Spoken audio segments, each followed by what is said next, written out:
بسم اللہ الرحمن الرحیم۔ مسئلہ قضاء عمری کے حوالے سے کہ پچھلی نمازیں اگر قضا ہو گئی ہیں، رہ گئی ہیں، تو ان کو کس طرح ادا کیا جائے، قضا کیا جائے۔ اس حوالے سے کچھ لوگوں نے خواہ مخواہ قضاء عمری کے من گڑت قسم کے طریقے نکالے ہوئے ہیں۔ کوئی کہتا ہے رمضان کے آخری عشرہ میں آپ ایک 4 رکعت پڑھیں تو 4 رکعت کو اس ترتیب سے پڑھیں، تو اس میں اس طرح پڑھیں تو فلاں کریں تو 700 سال کی یا 400 سال کی نمازیں معاف ہو جاتی ہیں۔ فضول قسم کی عقل کے بھی خلاف گفتگو کرتے ہیں۔ اس طرح کہاں ہوتا ہے؟ کچھ اپنی طرف سے کہتے ہیں کہ جی آپ رمضان میں چونکہ ایک فرض 70 فرضوں کے برابر ہوتا ہے تو آپ رمضان میں قضا کیا کریں، تاکہ ایک فرض قضا کریں تو 70 فرض قضا ہو جائیں گے۔ یہ بھی ڈرامہ ہے۔ کچھ اس طرح کے اور اس طرح کے سلسلے کر رہے ہوتے ہیں، ان کے نظریات ہوتے ہیں۔ تو اب ایسے نہیں ہے، بلکہ آپ کو جتنی نمازیں رہ گئی ہیں اتنا اس حساب سے آپ کو نمازیں قضا کرنی ہوں گی۔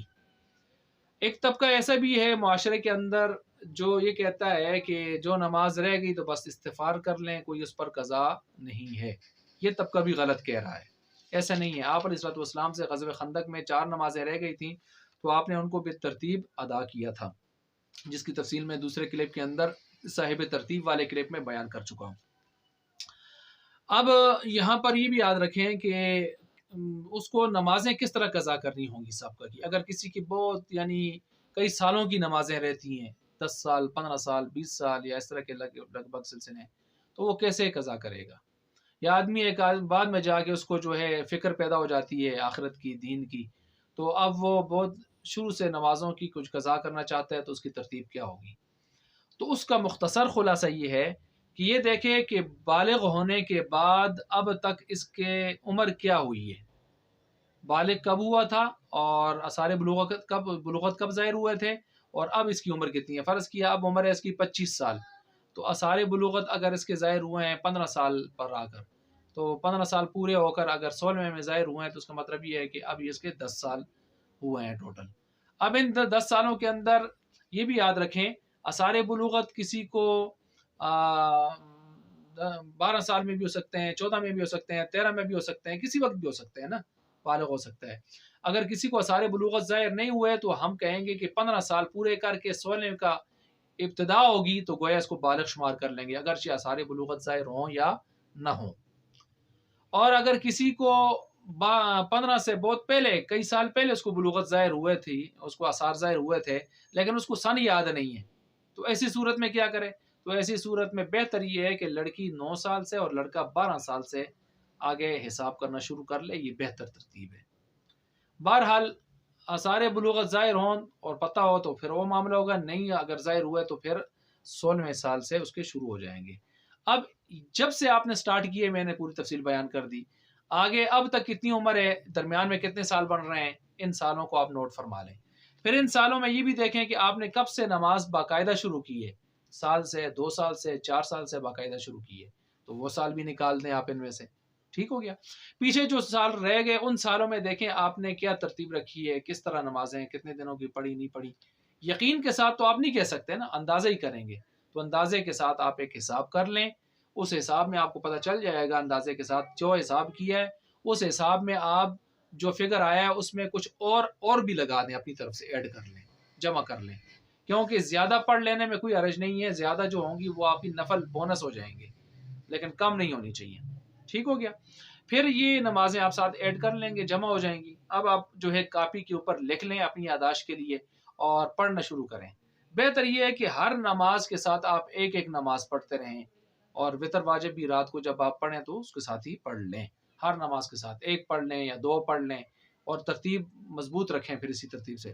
اب جتنے سال، جتنے مہینے، جتنے دن آپ نے لکھے ہوئے ہیں آپ شمار کرتے جائیں، اور آگے چل کر کچھ عرصہ کے بعد جو ہے آپ مائنس بھی کرتے جائیں، منفی کرتے جائیں، اس میں سے وہ کاٹتے رہیں، اور کسی کو وصیت بھی کر لیں اس حوالے سے کہ دیکھیں میں نے یہ سلسلہ شروع کیا ہے، اگر خدا نخواستہ رہ گیا، میں فوت ہو گیا، تو آپ جتنی نمازیں ہیں تو اس کا فدیہ بھی دے دیں، تو ان پر پھر فدیہ دینا لازم بھی ہو جاتا ہے، 1/3 ترکہ میں سے دینا، یہ ترتیب ہو جائے گی۔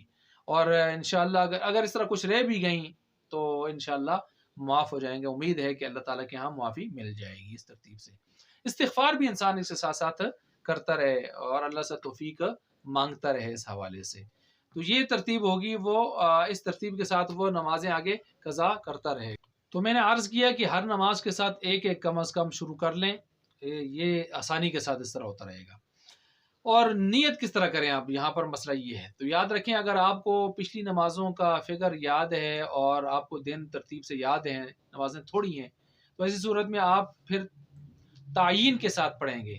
مثلا پیچھے 5 دنوں کی نمازیں رہتی ہیں، تو 5 دنوں کی نمازیں اگر رہتی ہیں تو آپ کس ترتیب سے پڑھیں گے کہ فلاں دن کی، جو ذہن میں یہ رکھیں کہ فلاں دن کی ظہر کی نماز، فلاں دن کی ظہر کی، پھر اس کے بعد والا دن مثلا ہفتہ ہے، اتوار ہے، سوموار ہے، پیر، منگل وغیرہ، اس طرح کی ترتیب آپ آگے کرتے رہیں۔ لیکن عموماً چونکہ تعین نہیں ہوتی، کس کو اتنا یاد رہتا ہے، پیچھے اتنے لمبے چوڑے مہینے اور سال، تو ایسی صورت میں پھر آپ تخمینہ ہی چلے گا۔ اب تخمینہ، تو اس کے لیے اہل علم نے یہ بتایا کہ آپ زبان سے کہنا کوئی ضروری نہیں ہے نیت، آپ اپنے ذہن میں بھی رکھ لیں کہ میرے ذمہ جو اب تک ظہر کی نمازیں ہیں جتنی بھی ہیں، ان میں سے پہلی ادا کر رہا ہوں، تو خود بخود پہلی آتی رہے گی آگے، یا ان میں سے آخری ادا کر رہا ہوں تو خود بخود آخری ادھر سے شروع ہو جائے گی۔ تو ادھر سے اسٹارٹ سے لیں یا ادھر آخر سے لیں، یہ نماز اس طرح کرتے کرتے آپ کے دن، وہ سال، وہ وقت پورا ہو جائے گا، تو انشاءاللہ آپ کی نمازیں ساری پوری ہو جائیں گی۔ یہ ترتیب نیت کے حوالے سے آپ کی ہونی چاہیے۔ یہ بھی یاد رکھیں کہ ایک دن کی فوت شدہ نمازیں، یعنی 5 نمازیں، یا کئی دنوں کی بہت ساری فوت شدہ نمازیں، وہ ایک وقت میں پڑھنا بھی درست ہے، ایک وقت میں پڑھنا بھی درست ہے۔ مثلا آج ظہر کو کسی کو ٹائم ملا ہے، وہ کہتا ہے جی چلیں اس ٹائم میں پچھلی کئی دنوں کی نمازیں جو قضا ہیں ان کو لوٹانا چاہتا ہوں، تو لوٹا سکتا ہے، بالکل۔ اب اس میں یہ بھی نہیں کہ رات کی رات کو پڑھے، دن کی دن کو پڑھے، کسی وقت بھی۔ اور یہ اصل میں یاد رکھیں، اس میں ایک زجر بھی اللہ کی طرف سے، ڈانٹ بھی ہے نا، ان الصلاۃ کانت علی المؤمنین کتابا موقوتا، نماز کے لیے مقررہ وقت تھا۔ جب اللہ کے مقررہ وقت پر ایک آدمی نے نماز نہیں پڑھی تو گویا اب اللہ تعالیٰ نے اس کو یہ کہہ دیا کہ جب میرے وقت مقررہ وقت پر نہیں پڑھی نا، اب تیری مرضی ہے، رات کو پڑھ کے دن کو پڑھ۔ جس طرح ہم کہتے ہوتے ہیں تو نے میری بات تو نہیں مانی اس وقت میں نا، اب مرضی ہے آ کہ نہ آ، تیری مرضی ہے، اب دن کو کر کے رات کو کر، وہ اپنا وہ مسئلہ۔ لیکن یہ ہے کہ اب تو نے میری بات جب میرے وقت مقررہ پر نہیں مانی تو تیری مرضی اب جس طرح ادا کرتا ہے کر۔ تو یہ قسم کی اللہ کی طرف سے ڈانٹ بھی ہے بندے کو، ٹھیک ہو گیا۔ اچھا یہ بھی یاد رکھیں کہ نمازیں جو ہے مکروہ وقتوں میں، 3 مکروہ جو وقت ہے، سورج نکلتے، ڈھلتے اور غروب ہوتے، یہ 15-20 منٹ جو وقت ہوتے ہیں، ان میں یہ نمازیں آپ نہیں پڑھ سکتے۔ ان 3 وقتوں کے علاوہ آپ کسی بھی وقت کوئی بھی پیچھے رہ گئی نماز آپ اس کی قضا کر سکتے ہیں۔ پڑھی گئی نمازوں کا حساب تو کرتے رہیں، لکھتے رہیں آپ، اور اس میں اول و آغاز کی تاریخ اور مہینہ، دن، سال، یہ تو ضرور یاد رکھیں، لکھیں اس میں، اور تاکہ اختتام میں کا پتہ بھی آپ کو چل سکے۔ یہ بھی یاد رکھیں کہ نماز 5 تک جب رہ جائیں گی تو قضا کرتے کرتے تو کیا اب ترتیب ضروری ہوگی، صاحب ترتیب آپ ہو جائیں گے؟ تو اس بارے میں جو زیادہ بہتر، اصح، یعنی زیادہ صحیح قول ہے وہ یہ ہے کہ نہیں، اب آپ نمازیں ساری پوری کر لیں، ایک مرتبہ ختم کر لیں جو قضا ہوئی ہیں، اس کے بعد نئے سرے سے آپ جب چلیں گے پھر صاحب ترتیب ہوں گے۔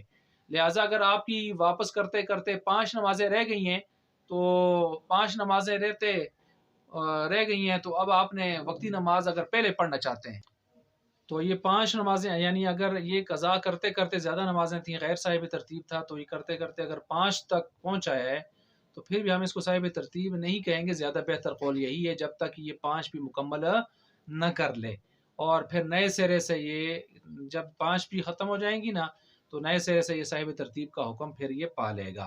فتاوی عالمگیریہ میں یہ مسئلہ موجود ہے اسی تفصیل کے ساتھ۔ اچھا یہ بھی یاد رکھیں کہ لوگ نوافل پر زیادہ زور لگاتے ہیں، نوافل سے زیادہ بہتر یہ ہے کہ آدمی قضا نمازیں وہ لوٹائے نا، پچھلی وہ قرض ہیں تو ان کو قرض کو پہلے چکانا چاہیے۔ نوافل تو بونس ہوتے ہیں، بونس یہ بات کی بات ہوتی ہے، ایکسٹرا چیز ہوتی ہے، وگرنہ کل قیامت کے دن پھر اگر فرض پورے نہ ہوئے نا، تو جیسے روایات میں آتا ہے تو اس کے نفلوں کو، سنتوں کو، ان کو ساتھ ملایا جائے گا۔ اور سیوطی رحمۃ اللہ علیہ، علامہ جلال الدین سیوطی رحمۃ اللہ علیہ وغیرہ حضرات فرماتے ہیں پھر ایسی صورت میں 70 نفلوں کو سے جو ہے وہ ایک ایک فرض کی تکمیل ہوگی، تو پھر اتنے نفل کہاں سے ہم لائیں گے؟ تو اس لیے بہتر یہ کہ قرض کو پہلے چکایا جائے، باقی بونس وغیرہ کے سلسلے بعد میں ہوں۔ پھر یہ بھی یاد رکھیں کہ میں نے عرض کیا نا کہ وہ رسا کو یہ وصیت بھی کر لے کہ ان قضا نمازوں کے حوالے سے کہ میں یہ کر رہا ہوں، اگر پہلے مر گیا نا، اس سے انسان ہے پتہ نہیں چلتا تو مر گیا، تو ایسی صورت میں آپ میری طرف سے فدیہ دیں گے بقیہ نمازوں کا. تو وہ پھر احتیاطاً کیا کریں گے، وہ صدقہ فطر کے طور پر، یعنی اس کے 1/3 مال میں سے ان پر لازم ہوگا کہ فدیہ دیں. تو اب وہ صدقہ فطر کے برابر یعنی 1.25 کلو، اور احتیاطاً یہ ہے کہ 2.25 کلو کے قریب، یعنی اگر مالیت میں دیکھا جائے تو 150 روپے فی نماز کے حساب سے، جن میں وطر بھی مستقل ایک نماز شمار ہوگی، روزانہ 6 نمازوں کا حساب ہوگا. تو اس حساب سے وہ کیا دیں گے، فدیہ دیں گے. بہرحال انسان کو ساتھ استغفار اور توبہ اور یہ کرتے رہنا چاہیے، اور اس کے ساتھ ساتھ اللہ سے جو ہے توفیق شامل حال رہے، اس کی دعا بھی کرتے رہنا چاہیے. امید ہے انشاءاللہ اللہ تعالیٰ مغفرت فرما دیں گے.